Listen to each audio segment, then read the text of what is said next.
Movie yetu inaanza katika sehemu ambako kulikuwa kuna party. Party ni ya vijana wa high school katika mji huko Marekani. Sasa katika hali ambayo si ya kawaida, vurugu ziliweza kujitokeza. Mtu mmoja aliweza kufitua risasi katika eneo hili hapa.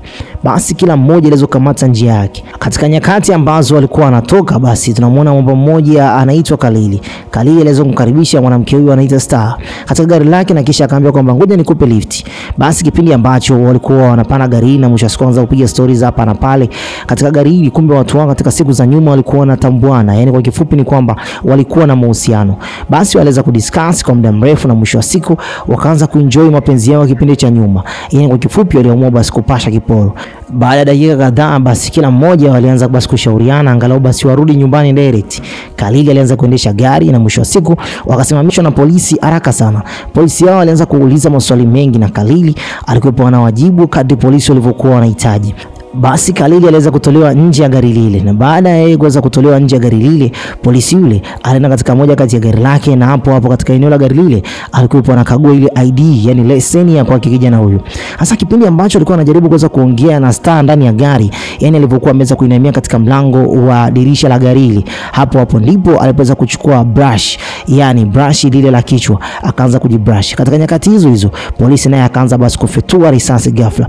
Lengo lake polisi ni kujitetea. Nadhani kwamba kijana huyu alikuwa anamiliki bastola, kumbe sivyo. Na polisi kipindi ambacho mmoja kugundua tayari Khalili alikuwa ameshaweza kukata moto.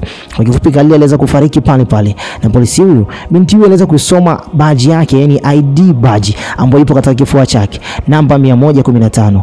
Mambo yalizidi kuwa magumu zaidi. Serikali ilianza basi kulipitisha jambo hili katika sehemu ambayo ni ya mahakama, lakini huko mahakamani bado tena binti huyu kipindi ambacho alikuwa anaulizwa maswali mengi, mambo yalizidi kuwa vibaya zaidi, maana bado askari yule ambaye aliweza kumshuti Khalili aliweza kuachiwa mtaani, akaendelea basi kufanya kazi zake. Kwa kifupi ni kwamba hakuna kilichoweza kufanyika katika eneo la kanisa. Kipindi ambacho ilikuwa ni siku ya mazishi ya kwa Khalili, basi wa Afrika na watu weusi wengi waliweza kujitokeza katika eneo lile, wakaweza basi kujadili ni namna gani wanaweza kufanya angalau maandamano ambayo ni ya amani, ambayo yatafanya basi tukio hili lizidi kukumbukwa na polisi ambao wanawaua au wa Afrika wa stop katika jambo lile. Haya maandamano yalikuwa maandamano ya kwanza kabisa. Katika kipindi ambacho walijaribu kufanya maandamano, vurugu nazo ziliweza kutokea. Kwa hiyo waandamanaji wengi katika eneo lile pale waliweza pia kuingia katika matatizo. Basi familia hii nzima ilikuwa katika kipindi ambacho ni kigumu sana.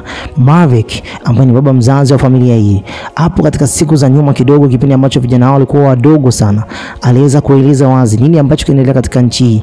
Aliwafundisha sheria tofauti ambazo sheria hizo ziliweza kuwajenga kuanzia wakiwa wadogo. Familia hii ilikuwa ni vijana watatu ambako katika